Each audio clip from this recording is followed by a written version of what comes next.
Welcome. We're so happy that you were all able to join us at this event this afternoon. My name is Paula Laurent, and along with Elliot Stricken, we are the co-chairs for this afternoon's event. Where am I sitting here? Oh, great. Right from here, from C, from B. Oh, okay, great. We're so glad to welcome you to the 2022 annual meeting of the Jewish Community Relations Council and the Milwaukee Jewish Federation. We come together to explore an overarching theme in the work of the JCRC, building bridges. While relationships between individuals and groups are often complex, there are two bridge building principles that are very simple. Number one, show up. Show up where folks are at, in the community spaces where they are, where they're already doing their work. Leaders within communities understand best what their community's most pressing challenges are, as well as what they need in order to thrive. There is very good and important work already underway around the greater Milwaukee area, and we can see it out to support and uplift that work. Number two. Secondly, listen. Listen with curiosity and humility. Enlightenment comes by checking our assumptions at the door and to seek first to understand and only next to be understood. We are here to celebrate this afternoon the great work of our JCRC and to shine a light on the bridges we are building and to build momentum for the work yet to come. We are so happy and honored to have with us this afternoon new and continuing board members, past presidents, and community leaders. A special welcome to Miriam Rosenzweig, the CEO of the Milwaukee Jewish Federation.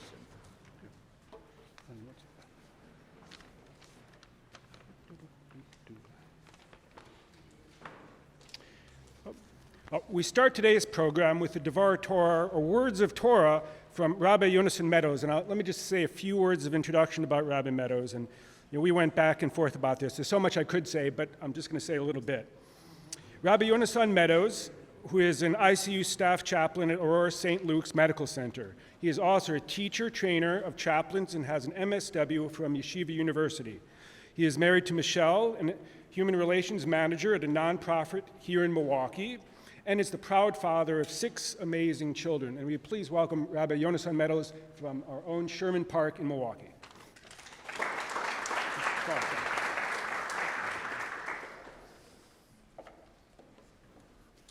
Thank you very much. The Talmud, our oral tradition in Tractate Brachos 7a, speaks about why Moshe, or Moses, looked away when God called to him from the midst of the burning bush in the book of Exodus. God asked Moshe specifically at that moment to gaze upon God's own self. And Moshe turned his face away because he was afraid to look. Why? So there's a lot of answers given in the Talmud. That's what the Talmud does. But one answer given in the Talmud is that Moshe absolutely did the right thing by not looking. The Rabbeinu Bachye, who was a Jewish mystic, philosopher, and overall Torah genius in medieval Spain, on this passage he points out that in the burning bush, God asked Moshe to gaze upon him while using the name Elohim, which is the name of God associated with judgment and harshness in our traditional sources. Because Moshe chose not to look, he was rewarded later on with the opportunity to see God through a different aspect of God, symbolized by the Shema before us, the Yud He Vav He, the 4-letter name of God, which is associated with love and compassion. Well, what the hell's going on here? So God gave Moshe an offer never before offered to anyone else, before or since. God offered Moshe the opportunity to see God in the fullness of Elohim in Jewish history. to see everything that was going to happen to us as a people, good and bad, from the beginning all the way to the end. And to understand the why in the midst of all of it. Moshe said, "No thanks," and turned his face away. It just doesn't seem to make any sense. Moshe knew that if he and he alone understood why everything was happening to his people as it happened, he risked losing his full sense of empathy for their pain and confusion. If, for him, their troubles were clearly part of a plan, and if they seemed to make sense, that would separate himself from his people in the way that they needed him most, to be a leader through feeling their pain and confusion as one of them. Out of love, Moshe felt he had no choice but to say no. And for choosing empathy over a level of understanding of God and the world unequaled in history, God knew then and there that Moshe was indeed the right leader for the Jewish people. Significantly, the Rabbeinu Bechaye refers to God as Elohim, God as judgment, as looking at God through an aspaklaria she'ena me'ira, which is looking at God through a cloudy lens, through a dull lens, having very limited understanding of what you're looking at. And on the other hand, the Rabbeinu Bechaye says when you look at God through the four-letter name of God, which is God is love, God is compassion, this is perceiving the loftiest, highest, holiest aspects of God, and it's using an aspaklaria me'ira, a clear lens, the fullest understanding we can have of God and spirituality, out of love. My friends, I believe with all my heart and soul that we as a people are being called at this moment in history, with its rising anti-Semitism and tumult around the world, to devote ourselves loudly and proudly to love and compassion for all people. We're talking about building bridges. Bridges can only be built through connections, through creating empathetic spaces between people. As someone who has experienced anti-Semitic violence firsthand, both personally and professionally, I am totally committed to the path of Ava, of love, as a way of being between all peoples, not because I don't have a choice, but out of strength and pride.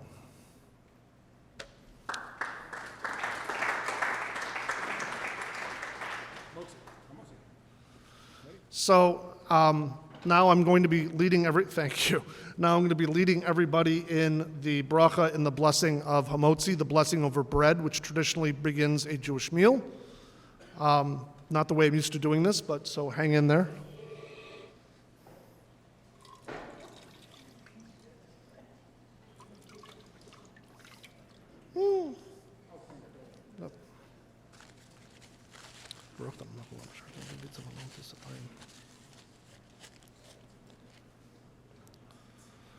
Baruch atah Adonai Eloheinu melech haolam hamotzi lechem min haaretz.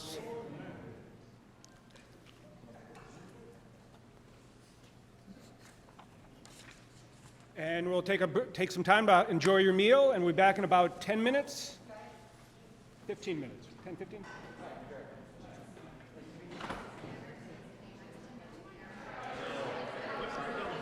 Hello, everyone.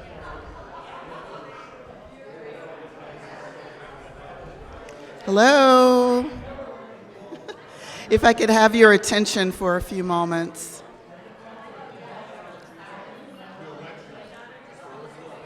I want you to still continue to enjoy your lunch, but if you could direct your attention for a few moments this way. My name is Kai Gardner-Mishlove, and I am the director of the JCRC. And right now, I would like to, Thank you. Right now, I want to take the opportunity to say a few words recognizing our outgoing chair, Brian Shepard. After years of serving on our JCRC board, Brian began his term as chair in a time of unprecedented upheaval. In June of 2020, We were at the beginning of the pandemic when individuals, families, and organizations were struggling to figure out how to function while adhering to the new rules of social distancing. Brian was installed via Zoom, which would become our primary vehicle for the engagement of our board and our council. From the very beginning, Brian sought out ways to help to try to keep people feeling connected to the JCRC, beginning meetings with time for sharing, personal reflections, and conversations. He often infused our meetings with humor in order to lighten our spirits. Under Brian's leadership, our JCRC navigated 2 years of heightened anti-Semitic incidents, both in Wisconsin and across the country. This was a heavy lift, and Brian helped to educate the broader Milwaukee community about the impact of anti-Semitism in our community, and he provided media interviews led by our anti-Semitism audit town hall programming. Over the years, Brian has dedicated countless hours to help lead and contribute to the work of the JCRC, and we are incredibly grateful for his service. On behalf of the JCRC, I'd like to present him with his thank you gift. Now, it's not in this envelope, it's coming, but, and as I told him before, my first choice was tickets to the boss, but since he's on a European tour and not here yet, we got second best for you. Now, a few words from Brian.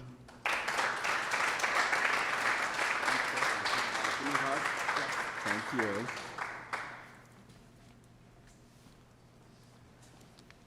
Can you guys hear me okay? You know, I was just thinking, Kai, as you said that, this is the first JCRC event that I've done that's been in person in 2 years, the first one.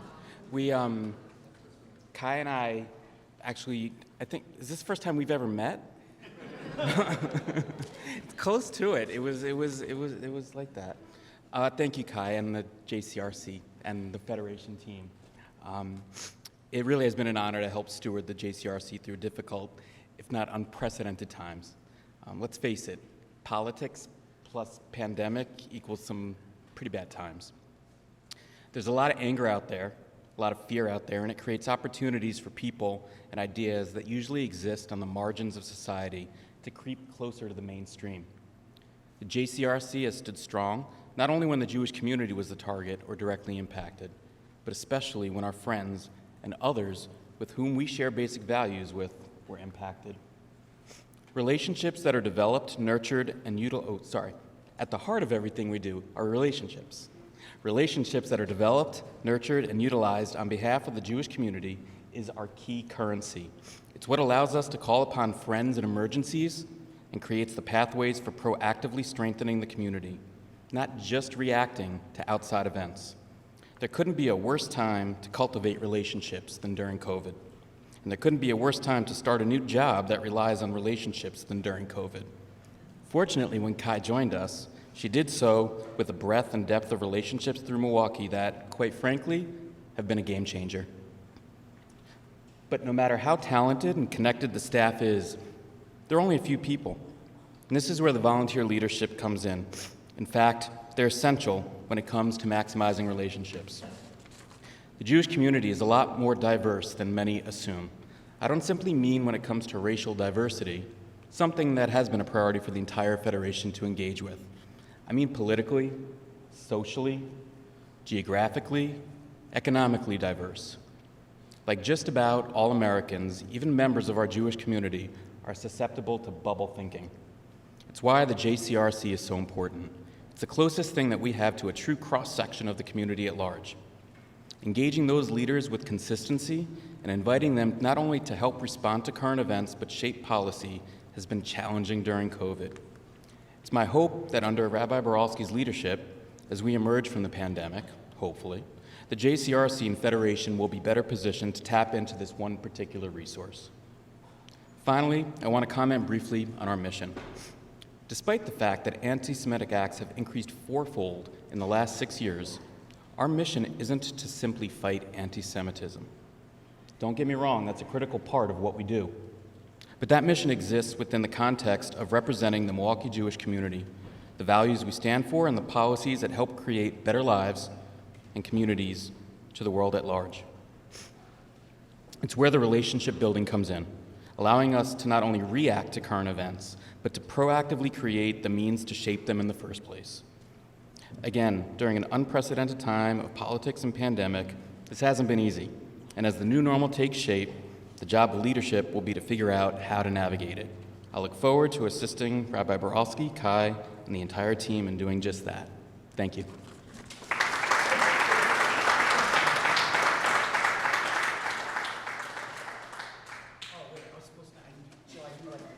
I was supposed to introduce Jill, and I even joked around it. I would now like to introduce Jill Plavnick, Chair of the Nominating Committee. Why, thank you. Sorry.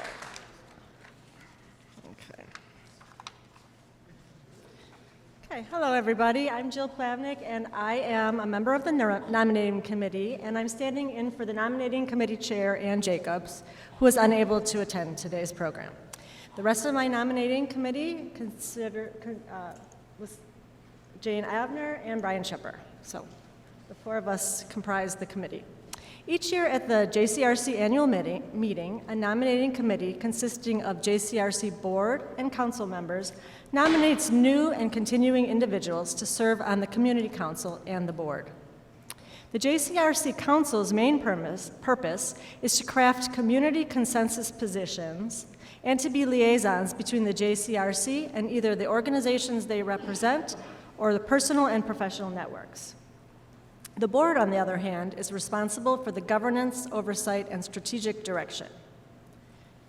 Before diving into voting, on your screen, up here, you should see a list of our life members and past chairs. These individuals served on the JCRC board as past chairs, steering the JCRC over many decades and helping serve as the voice of the Milwaukee Jewish community. We want to recognize these individuals for their dedication to the JCRC, the Jewish community, and the entire Milwaukee community. Now I'm going to hand it over to the JCRC chair, Brian Shepper, to call a vote on the nominating committee's recommendations for JCRC Community Council and Board. Brian.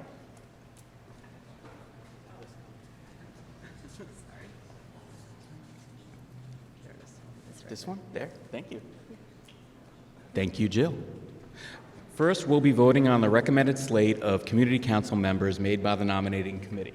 You can see their names before you, and I hope, can everyone in the back see that so I don't have to read all those? All right, great. If you want to just take a moment to review it, I would appreciate it. The slate in front of you is the council and board members that the committee is nominating for us today. Council and board members can indicate a motion or a second and then take a vote on it for everyone who is a member. Do I hear a motion to nominate? Greg? Thank you. All right. All in favor? Anyone opposed? All right. Again, I am happy to welcome all of our community council members, including those new renominated members, continuing members, and new at-large members. So, can I just get a round of applause for that?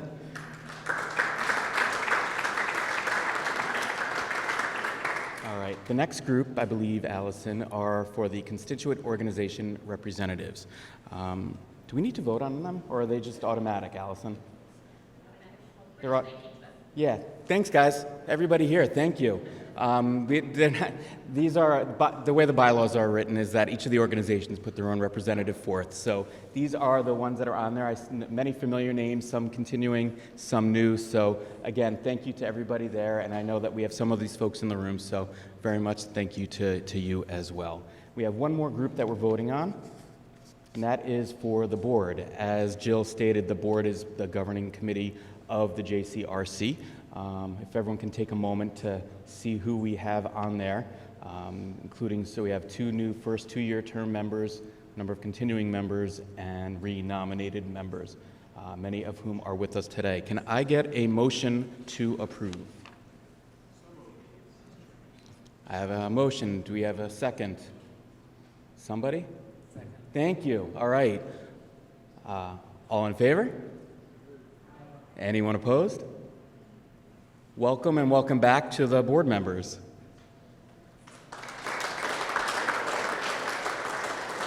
We have one more? What? Oh, did we just do that officially? You know what? Rabbi Barosky, you have to forgive me for this.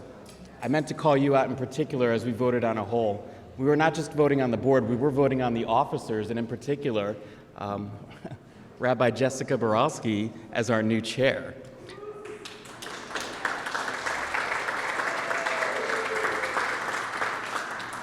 And given that I didn't call that out before, can we get a motion to approve Rabbi Barosky as our new chair? Just want to make sure we're set here. Thank you. So moved. Do we have a second? Somebody? Somebody. Thank you. All in favor of Rabbi Jessica Borowski as our new JCRC chair? Nobody can be opposed to that. Thank you. It really is my pleasure to invite Rabbi Barosky up here. And Jessica, you've been a friend for years, and I'm delighted to see our partnership bloom here and incredibly excited to support you in the work that you're doing, and because you don't have enough going on. And just thank you so much for taking this on. It's a challenging time, and you are the right person to lead our community in it. So please come on up if you will. Thank you.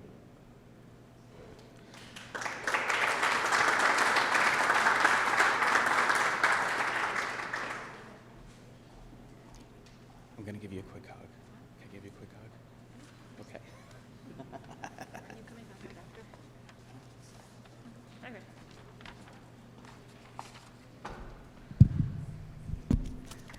The only time I don't have to adjust the mic down is when there's a bar bat mitzvah. Usually. So I'm Rabbi Jessica Borowski, as Brian mentioned. I am originally from Maryland, for those of you who don't know me. I've been living in Milwaukee, though, for the last 11 years. While I know that still makes me a newcomer here in this amazing city, my two kids are both Milwaukee natives, although my little one, who just finished kindergarten, has a friend who is trying to make him a Cubs fan. We are working on fixing that problem. My favorite part of being a rabbi is the relationships that I get to form with so many different people. People of all ages and so many different backgrounds and outlooks and opinions and opinions and opinions. I love being part of JCRC for the same reason. This world is built on relationships. Understanding of those who are not like ourselves is deepest when rooted in relationship. Love overcomes hatred and fear through relationships. COVID has certainly made those relationships more difficult and more complicated, and hopefully as we move forward, we can deepen the relationships with those we know, even when we haven't seen each other in person for a long time. And we can start or restart relationships with those we haven't yet had a chance to connect to quite yet. So I look forward to getting to know more of you than I already do, those in the room and those in our larger Jewish community and throughout the Milwaukee community. Please do say hello or send me an email or send me a chat on our next Zoom meeting or whatever. I look forward to all of those relationships that are still to come. Thank you.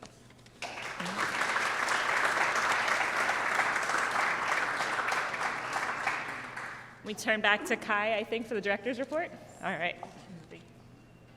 Thank you, Rabbi Barosky. So now I'm going to give you a director's report. First of all, I want to say this is the first in-person JCRC meeting that I've attended. So I've been here for about 1 year and 2 months. And in that time, it's been a lovely ride, of a lot of challenges and a lot of positive things that have happened.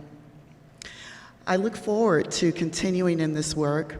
As I said, I'm continuing this work, the work of my predecessors, first of all, and hopefully continuing to participate in transformational leadership as we continue to navigate challenging times. 10 minutes I have to tell you about a year. We emerged slowly from isolation with deliberate intent, despite all of the uncertainty of the pandemic still lurking over our head as it is now. We know what our mission is at the JCRC, to counter anti-Semitism, to build bridges, and much more, much more. This was a year of resurrecting old relationships, building new relationships. It was also a year of attempting to mend broken relationships. I will attempt to describe some of the projects that we're developing, crises that we've managed, and bridges that we continue to build, journeys that we're starting and journeys that we're continuing. I first want to acknowledge the incredible work and the dedication of the entire JCRC team. Allison Hayden, Andrea Bernstein, who's on vacation today, Rabbi Hannah Wallach in the back, Board Chair Brian Shepper, and all of our chair and committee members. This is honored work that takes a lot of time. I also want to acknowledge the Milwaukee Jewish Federation leadership for always supporting us. You know, in addition, there's something else that I haven't mentioned. Acknowledgement of other departments within our federation for whom we've been able to collaborate with, such as the Holocaust Education Resource Center, the Jewish Museum of Milwaukee, the security team, marketing, the Israel Center, everything, it's on and on and on. Every department works together. We're all on a team. It reminds me of the African proverb, it takes a village, and it truly does, with our internal partners and our external partners. As we reflect upon the past year of incredible challenges due to, hopefully, the stabilization of a global pandemic and a world emerging after a long period of isolation, remember we have carryover from the previous years, a prior year of racial justice movements and political discontent. This past year, through it all, our JCRC worked to convene and to represent the voice of the Jewish community as we navigated these challenges in new frontiers, some of which was related to emerging after a long period of isolation. We sought to promote an environment that elevated the dignity and well-being of our own community and others. This was no small feat given the confines of the pandemic and the uncertainty. One week we're in code red, the other week we're in code green. Here are some of the engagements that we were involved in. We supported many Jewish community leaders such as Rabbi Dina Feingold and Temple Beth Israel in Kenosha to show support to the local community during the spike of leafletting of anti-Semitic propaganda, which continues to this day. We met with our Jewish elected officials and other elected officials to strategize how to support them as they were dealing with anti-Semitism among their constituents and sometimes among their colleagues. We stood in solidarity with our Asian American and Pacific Islander community to support them. We started the AAPI Jewish Alliance and hosted a roundtable event to explore the ways to improve community awareness and response. We leveraged our interfaith relationships to continue to elevate the value of human dignity. And doing that, we build stronger bridges. We continue to be a resource for other community organizations that are created response plans and learning how to deal with racially motivated bias. Our JCRC has always sought to fight hate and promote justice for all marginalized communities. We also understood that an essential component of community work is to look inwards at the individual, institutional, and communal levels. How do we do this work with 360 degrees of awareness of who we are and who others are? Where do we want to be and how do we want to get there? What's our roadmap? Our JCRC transitioned from helping to envision and form a racial equity task force for the Milwaukee Jewish Federation by engaging with the Edote Midwest Regional Jewish Diversity Collaborative to participating in the Jewish Federations of North America's JEDI, which stands for, it's a cool name, Justice, Equity, Diversity Initiative. We convened a JEDI task force in collaboration with the Federation, and we met frequently to discuss ways in which to make our Jewish communal spaces more inclusive. Education is an important strategy for combating anti-Semitism and other forms of bias. The JCRC has been working with the Nathan and Esther Peltz Holocaust Education Resource Center and finding ways to share the stories of Holocaust survivors and modern-day survivors of genocide.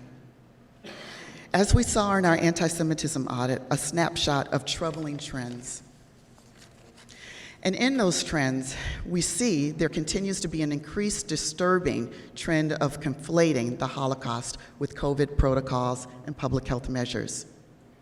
Making comparisons to the Holocaust and contemporary vaccinations and masking.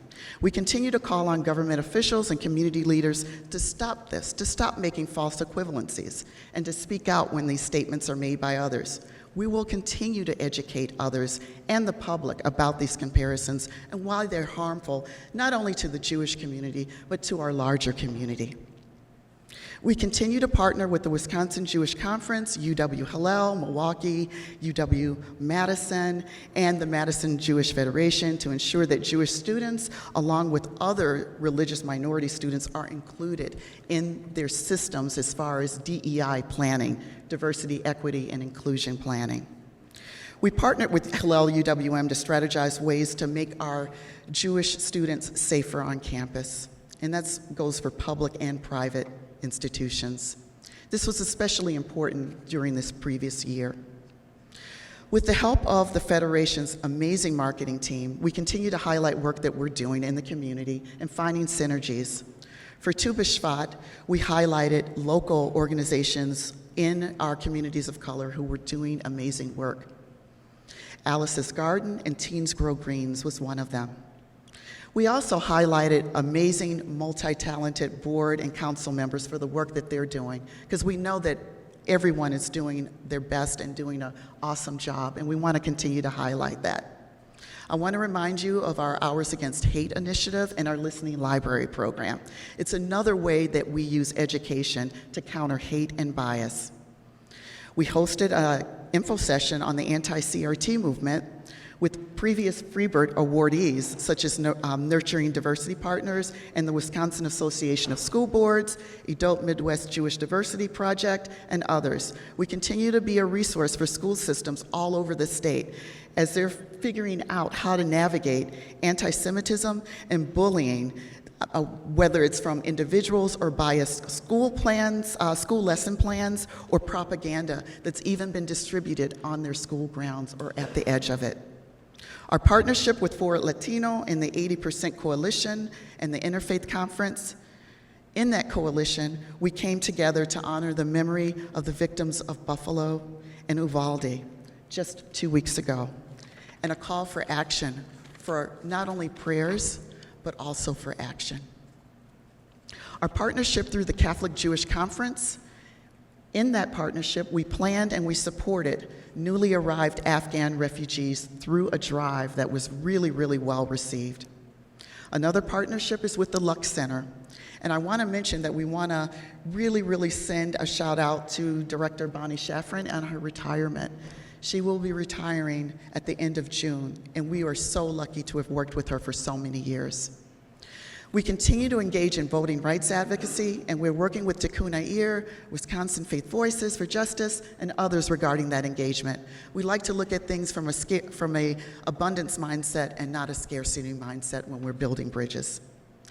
The need for outreach and education continues to be needed. We sponsored an event with the One America movement to talk to our community and others about how to build bridges and how do we understand each other so that we can fight more effectively against anti-Semitism, racism, and bigotry. Along these efforts, the JCRC serves as a resource to our Jewish community also whenever anyone experiences an anti-Semitic attack. We are strengthening that advocacy in our work with Jewish Family Services to make sure that everyone is provided the support that they need. And we do this in conjunction also with our security team at the Milwaukee Jewish Federation.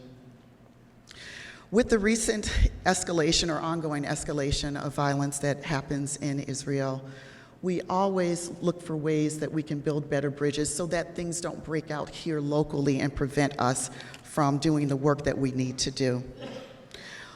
Our call is that we need to, more than ever, stand up together in solidarity against anti-Semitism and the many manifestations and intersections of anti-Semitism, racism, bigotry. Anti-Semitism is found across the political spectrum, yet it's easiest sometimes to only blame one faction. Looking ahead, our charge at the JCRC is to continue to foster and nurture authentic relationships with our partners, even when they're uncomfortable, to uniquely listen and support each other, to find synergy when we can, and let's not be afraid to think outside of the box. Big tent new thinking is always allowed. Our collective purpose should always be to build stronger bridges, not just bridges, but stronger ones. Thank you.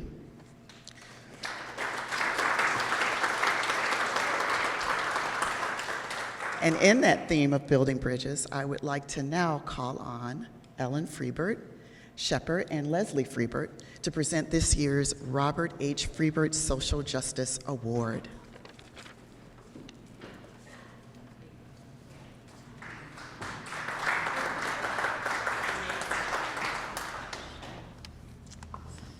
Hello. Our dad, Robert H. Frebert, devoted his life to repairing the world. Through his law practice and his personal volunteer activities, he sought to make the world better in his community and for people throughout the state and country. He was a passionate and active Jewish leader. Both he and our mom, Susan, were presidents of the JCRC. After he died in 2013, then Federation President Hannah Rosenthal called us with the best idea to honor him and continue advancing social justice issues in our community by establishing a JCRC award to recognize individuals who demonstrate courage, passion, dedication, leadership while working to eliminate discrimination and injustice in the greater Milwaukee area. This is our 7th year of presenting this award, and today we are so grateful to be joined by several of our past recipients, or they're here in spirit. So, each year we are humbled by impactful work nominees are doing in our community. We are also deeply appreciative of the annual opportunity to talk about how work being done today connects to the work our dad did while he was alive. We are so grateful that our mom and many of our family members and our children, who are here for the first time enjoying this event thoroughly, are here with us as we reflect on our dad's legacy while continuing to advance the very important mission of JCRC. We are so excited about this year's honoree because of his longstanding dedication to social justice on a wide range of issues, with extensive contributions in the areas of criminal justice reform and racial justice. Our honoree demonstrates his deep understanding of how interconnected the criminal justice system is with the broader community. His approach to the work shows that he thinks about what communities need in order to thrive, and uses his position to help create those conditions. His public service is rooted in the idea that each person has inherent worth and dignity. In Judaism, this concept is called B'Tselem Elohim, which means all people were created in God's image. Our honoree is focused on the fact that many people who wind up in the criminal justice system are there due to a lack of opportunities and resources to help them meet their potential. For example, as the head of the DA's Office Community Prosecution Unit, he helped to establish after-school programs and a second chance felony employment initiative. He also finds time and lends his time and expertise to nonprofit organizations that provide the kind of positive opportunities and much-needed resources that help to build a safer, more vibrant, and more inclusive Milwaukee. Just a few of these organizations include the Urban Ecology Center, the Trans Center for Youth, the YMCA of Greater Milwaukee, Safe and Sound, and the Diversity Leadership Council of the Greater Milwaukee Foundation. Additionally, our honoree contributes greatly to the pursuit of ending racial discrimination in Milwaukee. He has become a sought-after speaker for faith groups, businesses, and other community organizations to educate people about unconscious bias. He uses his social media platform to help raise awareness about the lived experience of racism, as well as to share a Black history lesson every day in the month of February. If you aren't following him on Facebook yet, it's time to start. Our award selection committee chose to recognize our honoree for his decades-long dedication to building a stronger, more equitable, and more just Milwaukee. We know our dad would have supported our honoree. So now, on behalf of our entire family and selection committee of past honorees, we deeply appreciate the opportunity to present the 2022 Robert H. Friebert Social Justice Award to Judge Derek Mosley.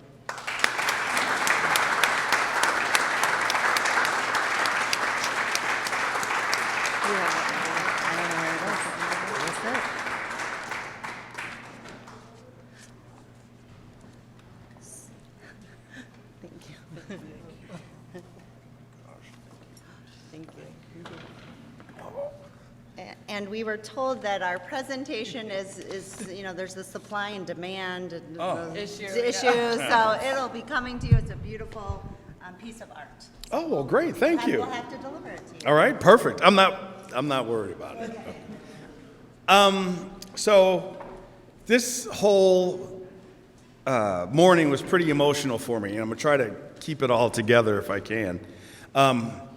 So just to show you my morning, so I got up this morning, and my daughters are in the kitchen with me, and I'm making coffee, and I have the coffee, and they're behind me, and they're like, "Why are you up?" I was like, "Well, I got to go take care of some stuff in this. At lunch, I'm getting an award," and I explained it, and it's from the Milwaukee Jewish Federation and the JCRC, and my 16-year-old's like, "Way to go, bro." And she does that just because it knows it bothers me. And so I was like, all right. And then my 14-year-old says, "Do they know you're not Jewish?" And I was like, "Yes, they know I'm not Jewish." And I said, "That's what makes this award so great." And so I'm making the coffee, and they're behind me. And, it makes it so great because I'm getting this award from a group that believes that good in all people should be recognized, no matter who you are and where you're from, if you contribute to the. So I'm just going on, and I turn around, and then everybody's gone. So that's how my morning started. But it was emotional because it made me think about my parents and how they would have loved to be here today to see something like this. They both passed away about 10 years ago. And the thing about it that I think about is I think about all the things they did for me. I know that they both worked jobs that they did not love, but they worked those jobs because it allowed me and my sister to go to private school, and they knew that if they did that, it would allow me to work a job that I did love. And so it became a really emotional morning for me. And so I want to thank the Frebert family because I can't believe I'm standing here because, as I said, Bob was the GOAT. He was the GOAT, the greatest of all time.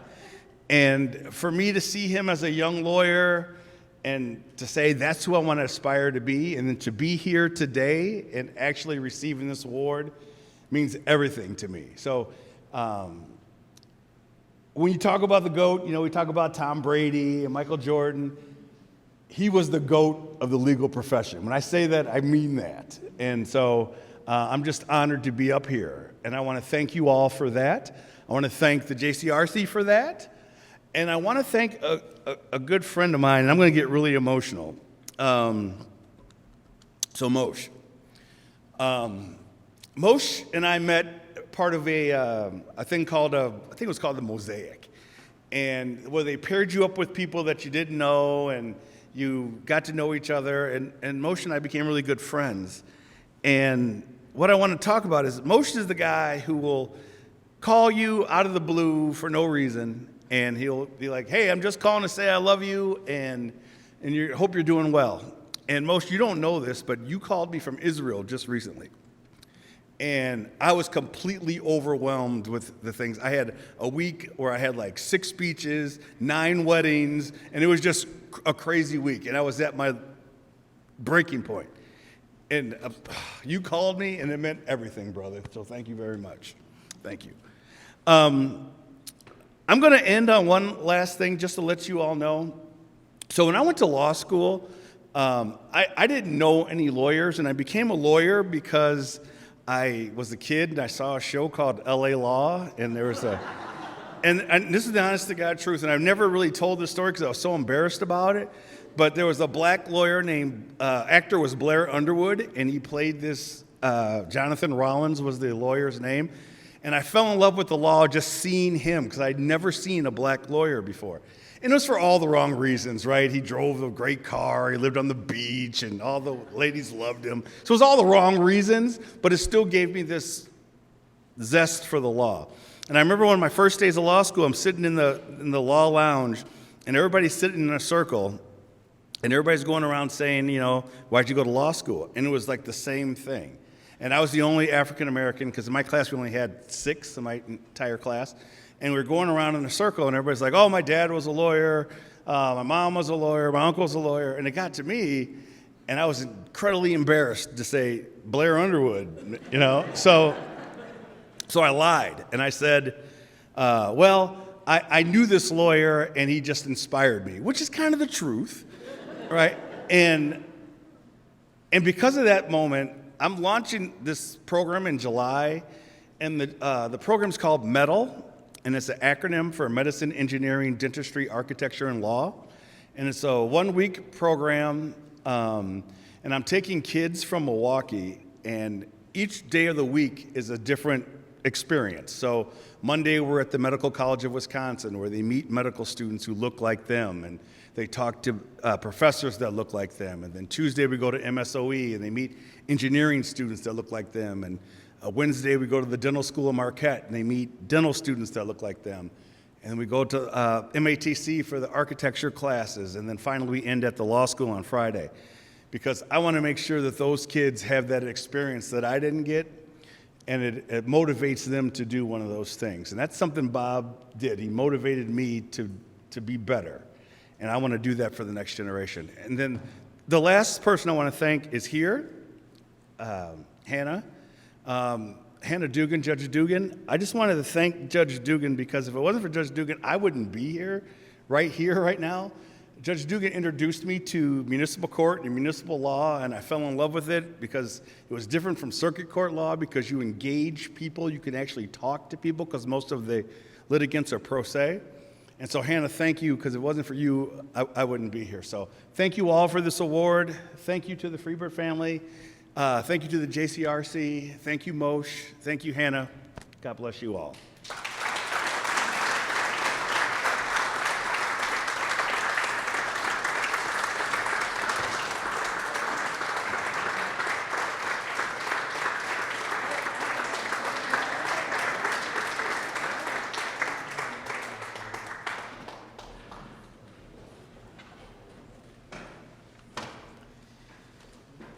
Thank you, Judge Mosley. It's an honor to share the same space with you. Thank you, thank you.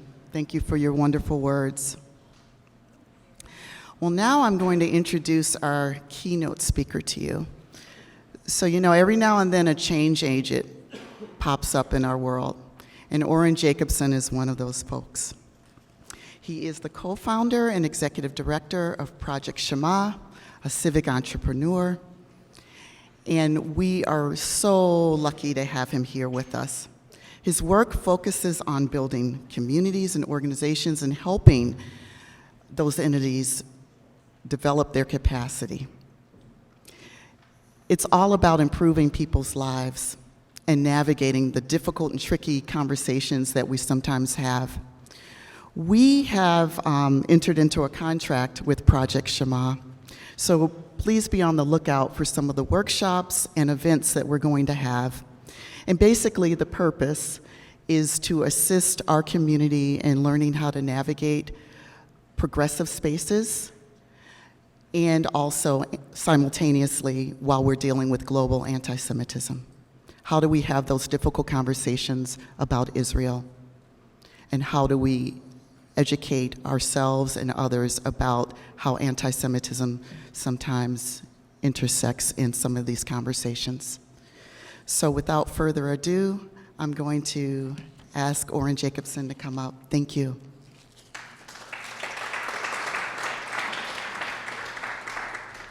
Afternoon, everybody.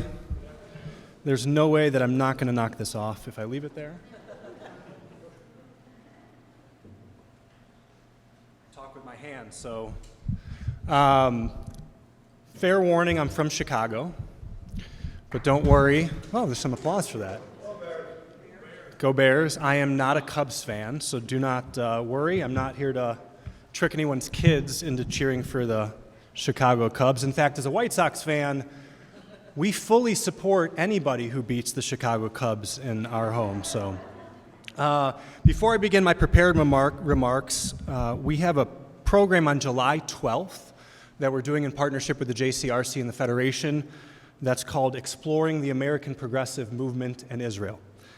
Many in the Jewish community, including Jews who identify as part of the political left, have grown concerned with the nature and intensity of the conversation around Israel and Palestine in some progressive spaces. There are some people who think anti-Semitism is fully to blame, and there are others who think the only problem is the Israeli government, and the truth is obviously somewhere in between. And so on July 12th, we're going to explore the nuances of that conversation and the impact that has on those of us who engage across these communal lines in discussions around Israel and anti-Semitism. I want to thank the JCRC, and in particular Kai, for inviting me here today. I was telling her that it's easier to get to Milwaukee for me than it is to get to the other side of Chicago, so this was a pretty clean, easy drive. So my name is Oren Jacobson, and I'm a Jew.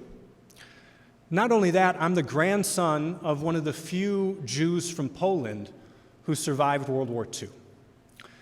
Many of you may know, right, that 6 million Jews in Europe were murdered, exterminated by the Nazis in the Holocaust.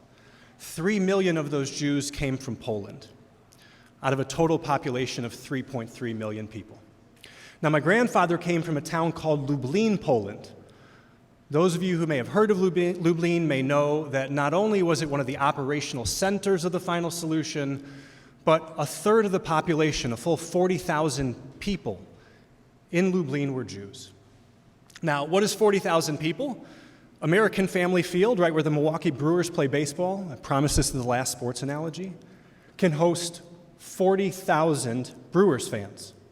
So if you can imagine with me, if you will, what it's like to be in that stadium with 40,000 members of your community, right? The noise, the energy, the vibrancy, what it's like to be surrounded literally by your community enjoying a day at the ballpark.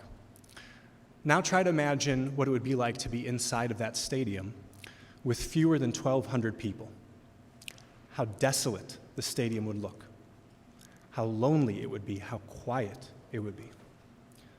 My grandfather is one of the 1,200 from his hometown who survived. In case you're trying to do the math, that's 3% of Lublin's Jewish population. That's all that survived the war. 97% of Lublin's Jewish population died. I've internalized that reality in a way that has made me believe that I shouldn't actually be alive mathematically, right? To be part of that 3%, the odds are not particularly in my favor. And that's driven me in my life to do two things. Number one, to stand up for the Jewish community. And number two, to stand up for all those in our country who are attacked for the simple crime of being who they are.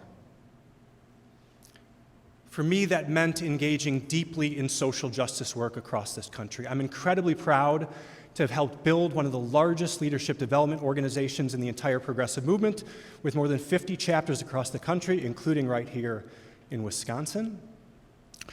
I'm incredibly proud, especially as we stand on the precipice of Roe v. Wade being overturned and the likelihood that abortion will be banned and criminalized in literally dozens of states in the near term, to have spent the last 7 years building a multi-state advocacy organization focused on bringing men, pro-choice men, into the fight to protect and expand reproductive freedom, in addition to working on voter rights and post-incarceration economic opportunities. And I have done all of these things explicitly because I'm a Jew. Now, when I say that, when I identify myself as a Jew, I know that for many people, inside and outside of our community, there is confusion about what the heck that really means. And that's understandable. Our identity doesn't fit neatly into the Western constructs of identity, which are heavily grounded in the ideas of race, or the social construct of race. Most people, especially in America, when they think of Jews, for understandable reasons, think of Jews as a white religious community. And this is problematic in two critical ways. Number one, it erases the full diversity of our community. 20% of the American Jewish population identifies as Jews of color, and if you left America, and in particular went into Israel, you would find that the majority of the Jewish population inside of that state would be identified in the American construct as Jews of color. Number two, while we do have a shared religion called Judaism, the relationship that an individual has with that faith is not determinative at all of whether or not we are Jews. Some of us are deeply devout. Others are totally secular, and we haven't been to synagogue in years, and it is not because of the pandemic. Some still are atheists. All of us are part of the Jewish people. In fact, Jews have identified as part of a people or a nation for literally thousands of years longer than the existence of an organized religion we come to understand today as Judaism. Why do I bring this up? I bring this up because it is critical to understand that basic concept that Jews are part of a people who have a shared religion, but not a religious community alone. Part of a people, because if you believe that Jews are just a religious community, then you will inherently believe that anti-Semitism is a religious bigotry. And therefore, you will end up missing most of the anti-Semitism that presents itself. And I understand, again, why this is so confusing. Let's think about some of the stories we've heard out of New York. Orthodox Jews walking down the streets being randomly attacked, stabbed, beaten, murdered. When we read that story, of course, the identity as an Orthodox Jew is centered in that story. So it's easy to see the tie to the religious symbol. But the problem isn't the way an Orthodox Jew has a relationship with the Torah. The problem is that he was an identifiable, or they were identifiable Jews walking down the street. Take the Tree of Life shooting, the massacre of 11 Jews in 2018 at a synagogue in Pittsburgh. Again, a religious institution. But if you read the manifesto of the shooter, you come to understand that for him, the synagogue was nothing more than a physical container to find and kill Jews, who he blamed for undermining the white race. At the core, anti-Semitism is built on conspiracies, and a better word for conspiracies are lies. Now, there has been a lie or a conspiracy that has become pretty famous over the last few weeks in the aftermath of the Buffalo shooter that many of you may have heard called the Great Replacement Theory. And in this lie, the story being told is that there's an intentional, coordinated effort to replace the real Americans with people who do not belong here, who do not share our culture and our values, and will subvert the real nation. This is the idea that motivated the shooter at the Tree of Life shooting, and it is also the idea that motivated a man to walk into a grocery store in Buffalo just a few weeks ago to literally hunt and kill black people. That lie is built on a foundation of anti-Semitism. This, by the way, is the same theory that led white nationalists to march in Charlottesville in 2017 and chant, "Jews will not replace us. Jews will not replace us. Jews will not replace us." The Great Replacement conspiracy is the lie that sits at the center of the modern white nationalist movement in America. These people believe that black people and brown people, and yes, by the way, Jews, are inferior. And if you believe that black and brown people in particular are inferior, how do you explain then the civil rights movement in America? How do you explain elevated status of people of color in a white nation? How do you explain a black man occupying the White House? And in the story they tell, the answer is that it must be the uniquely evil, duplicitous, all-powerful, globally conspiring Jew. In other words, anti-Semitism is a major fuel for other and most forms of bigotry in America. And when these conspiracies spread, because they are built on lies, shared fact and shared truth are undermined. And where shared fact and shared truth are undermined, democracy cannot sustain. We need shared fact and shared truth to maintain a democracy. And if democracy is threatened, then the civil rights of all marginalized people is also threatened in our society. That is why the spread of anti-Semitism, which may most directly harm Jews, will also directly harm all minority groups in this country. To the Jews here today, I am called to remind you all that when Jewish safety in a society has been tethered to illiberal rule and illiberal rulers, Jewish safety has always been fleeting. Our safety has only been ensured inside of safe, healthy, democratic societies. To the non-Jewish allies, I'm called to remind you that the spread of anti-Semitism is, in fact, the canary in society's coal mine. And if we allow it to spread unchecked, it will destroy our society, and it will hasten more attacks on those most at the margins of our society. And while this bigotry is most easily identifiable amongst white nationalists, these ideas exist in all communities, and yes, in all political movements.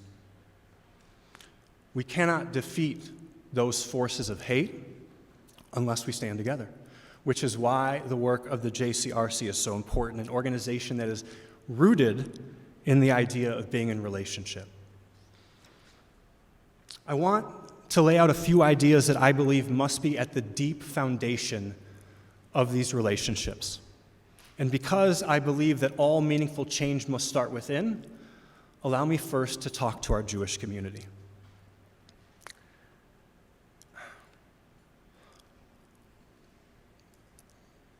Deep inside my bones, I understand how afraid we are and are getting.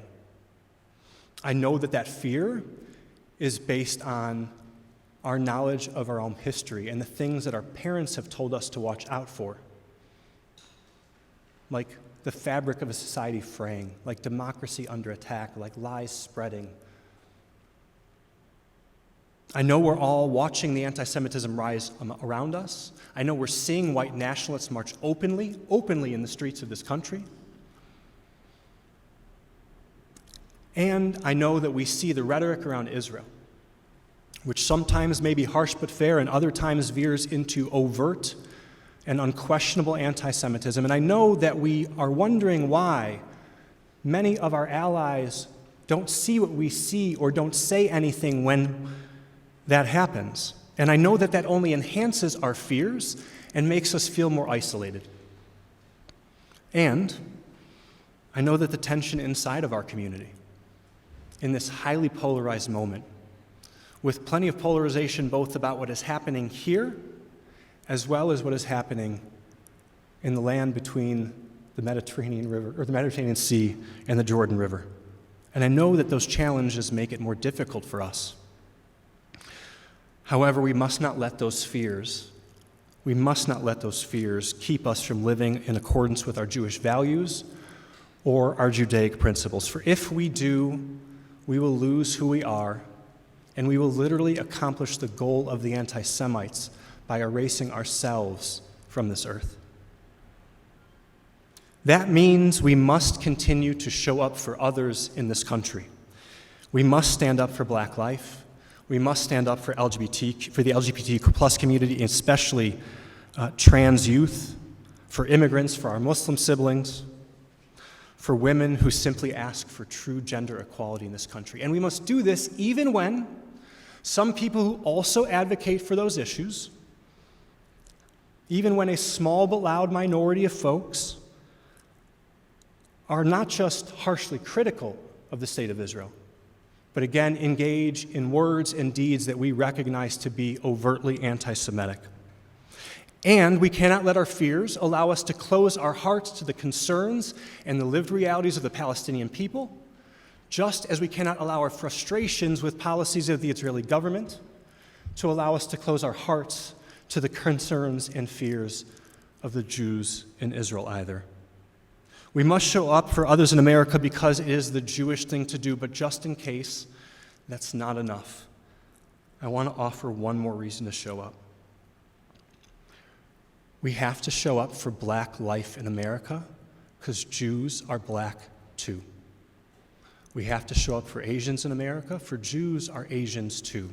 We have to show up for the LGBTQ plus community, for Jews are part of the LGBTQ plus community too. And if we are unwilling to stand up for them, then we are in fact unwilling to stand up for ourselves. And at the risk of going off script, let me also say I know many Ashkenazi Jews. For the non-Jews, Ashkenazi would be like white-presenting Jews, white Jews. I know many Ashkenazi Jews have been asking questions, at least in their own heads, if not in private rooms. Why don't more Jews of color speak up around issues of anti-Semitism around Israel? I think we need to ask ourselves a different question, which is, why should we expect those who we don't stand up for here to stand up for a community thousands of miles away and a challenge that doesn't affect their life in any way, shape, or form when we're not helping solve the challenges that they have day in and day out? To our non-Jewish allies, the foundation of our relationship must include an understanding of the deep intergenerational trauma of the Jewish community.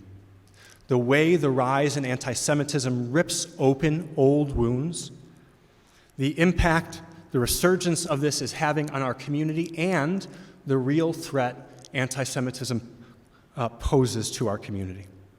While I do not want to compare, nor will ever compare, the American Jewish experience to the experience of any other minority group in this country, I need you to understand two fundamental truths. Number one, the modern American Jewish experience is the exception to the rule for the entire Jewish world today.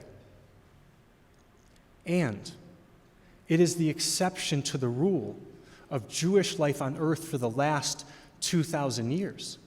So if you look at the last 50 or 60 years of Jewish life in America, and you use that to judge our concerns or our reactions to anti-Semitism, you are essentially saying 2 millennia of data is less important than 5 decades of an unrepresentative sample of our community. The reality is that for thousands of years, Jews have lived mostly as second-class citizens, at best, and targeted by systems of power at worst. Second, the threat anti-Semitism poses to Jews can change rapidly. Rapidly. And neither our skin color nor our economic status has protected Jews in the past. We have countless examples of living in society after society, including in Europe, North Africa, and the Middle East, for generations, for a century or more, safely, thriving in some cases, only to have something in that society change, and for the entire society to turn against us. That is true in Europe, where Jews presented as white, and that is true in Europe long before Adolf Hitler took control of Germany. And it is true in the Middle East and North Africa long before the existence of the State of Israel, long before the movement to create the State of Israel. And while I don't want to conflate Jewish life in the Middle East and North Africa with Europe, it is important to understand that where Jews presented as white, we were attacked for being Jews, and where Jews have presented as black or brown, we have also been attacked for being Jews. We are accused of being disloyal, corrupt, greedy, all-powerful, subversive, and uniquely evil. We have been blamed for war and famine and pestilence and economic hardship. This centuries-old pattern of systemic violence, which keeps popping its ugly head up, has been enabled by the spread of these lies into all corners of society. That's why you must push back on ideas which defame or scapegoat Jews wherever they present. Never again is not a slogan, and it's not a hashtag. It's a mission to pursue, and it is only something that will be real if all of us are part of that mission. That means pushing back on the lies eroding the foundation of our democracy and threatening our civil rights. If you think white supremacy is a major problem in America, you cannot defeat white supremacy without attacking anti-Semitism too. And if you think anti-Semitism is a problem in America, you cannot defeat anti-Semitism without defeating white supremacy too. That also includes pushing back inside political movements when people move far beyond criticisms of the policies of the current, former, or future Israeli government and begin to suggest to you that Jews who support the existence of a Jewish state are akin to Nazis and white supremacists. When someone says that Zionists are racists, when they tell you that the polite Zionists are your enemy, when they argue only Jews who reject the existence of a Jewish state are welcome, when they argue that Israel is a uniquely evil and illegitimate state, when they call for sanctions on only one state on the face of this earth, when they argue that you must not normalize people like me, when they publish maps, as they did last week, that show you where every communal organization, including Jewish schools and art collectives, are in your community, that quote-unquote support Israel, they are crossing a line. They are crossing a line which undermines the individual and collective safety of Jews here at home and across the world. And while some may be doing this based on an understandable, necessary, but misdirected desire to change the future for the Palestinian people, which, by the way, most Jews in America share that desire, myself included. And while many may not intend or even recognize the harm that they are engaging in, when you deny our history, when you deny our connection to the land, when you fail to consider how Jews ended up in diaspora in the first place, when you erase what happened to Jews no matter where we sought refuge while in diaspora, when you erase the trauma of the Jewish people before 1948 in that region or after 1948 in that region, let alone the trauma of Jews and the continued attacks to Jews wherever Jews live on the face of this earth, you inherently dehumanize Jews. And the moment you dehumanize a person or a people, you create space for demonization, for scapegoating, and ultimately for individual, collective, and systemic attacks. Now, I've just gone through some very heavy stuff that we need to do inside of our community that we're asking others to do outside of our community on our behalf, and I don't want to pretend that this relationship will be easy. It will not. And we will make mistakes, but that's part of being in a relationship, right? We'll make mistakes, but I believe that these concepts must be at the center of our relationships in order for them to have the type of deep foundation necessary for them to survive the pressure they are under and the pressure that they will continue to be under. I want to close with one last personal example of how I've taken these ideas and made them the bedrock of the way that I live and my life's work. And I want to share this so that it doesn't seem like I'm just preaching at you, and I've done a fair amount of preaching while I've been up here. You may have noticed that I wear a kippah on my head.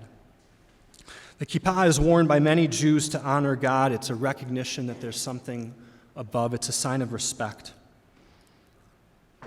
I don't wear the kippah because I'm religious. In fact, I'm not. I'm one of the Jews who hasn't been to synagogue in many years, and it's not because of the pandemic, as I joked earlier. I made the decision to put the kippah on again, and I've worn it every day in public since 2018 when an anti-Semite walked into a synagogue and killed 11 Jews for the crime of being who they are. And I was in the car heading home from door knocking, from canvassing for a local pro-choice candidate that day when the alert came over my phone. And I'm sure, like many of you, your reaction was probably my reaction, and I immediately started to cry. And then I felt this wave rush through me rapidly. And the only thing that I could think was, you cannot hide.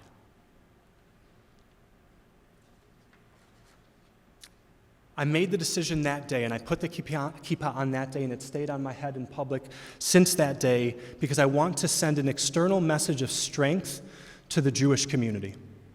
I also want to send a message to those who hate Jews that we are here, we will not be intimidated, and we are not going to be erased. But I made the decision to put on a kippah for one more reason. As somebody who spent most of my civic work not in Jewish communal spaces, but working across communal lines with progressive organizers and activists across the country, many of whom identify as people of color, I recognized that as a white presenting Jewish man in America, if I choose to, I can blend into this country. And I felt like I owed it to them as an obligation, because my friends can't hide the things that people hate about them. So I choose not to hide either.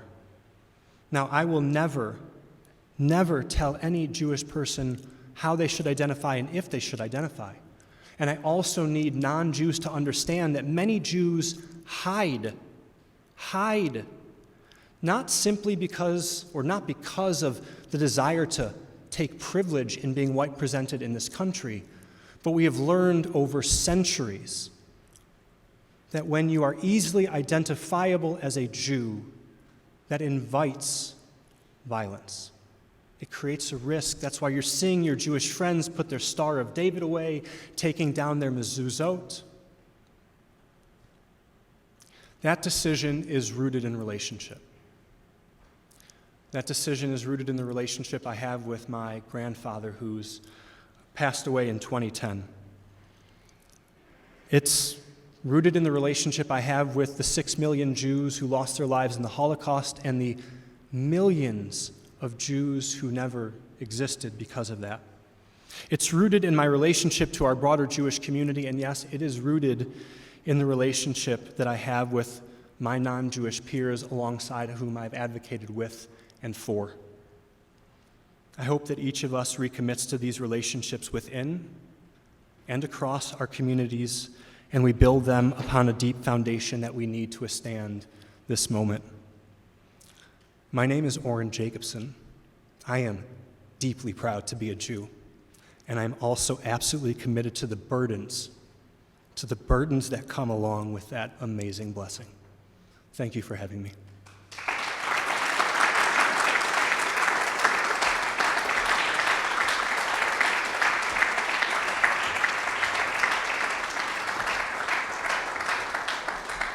Thank you, Orrin. Thank you very much. Now it's Q&A. If anyone would like to ask any questions of Orrin, just let me know. Would anyone, any questions about the project that we're embarking on? Going once, going twice. No questions? Okay. So that means I expect all of you to sign up for our workshop and coming up on July 12th. We're going to send you all emails about it. Okay, thank you. So I'm going to close out, and what I really want to do is thank, first of all of you for coming. I want to thank our co-chairs for this committee, Paula Laurent, Elliot Stricken, and I want to thank our awardees, our keynote. It really takes a village to do this work. And I want to remind us all that to remember to use our Jewish values as we're interacting. Let's remember what tikkun olam means. Let's remember that our actions and engagements shouldn't be shackled by fear due to old or present rivalries, disagreements, lack of awareness, misperceptions of each other. Let's leverage our individual and communal connections and increase our visibility in the community. Hanini. I wake up every morning and I say Hanini. Let's listen to our community, all of our community, no matter what the spectrum. Let's listen to other communities and recognize that many of us sit in multiple communities with unique lenses that can be of value for all of us. And let us use our relationships to anchor and guide us for a better future. Let us be a light to the nations. In tough times, let's also remember what Rebbe Nachman of Breslov of blessed memory says. Let the good in me connect with the good in others until the world is transformed by the compelling power of love. Thank you.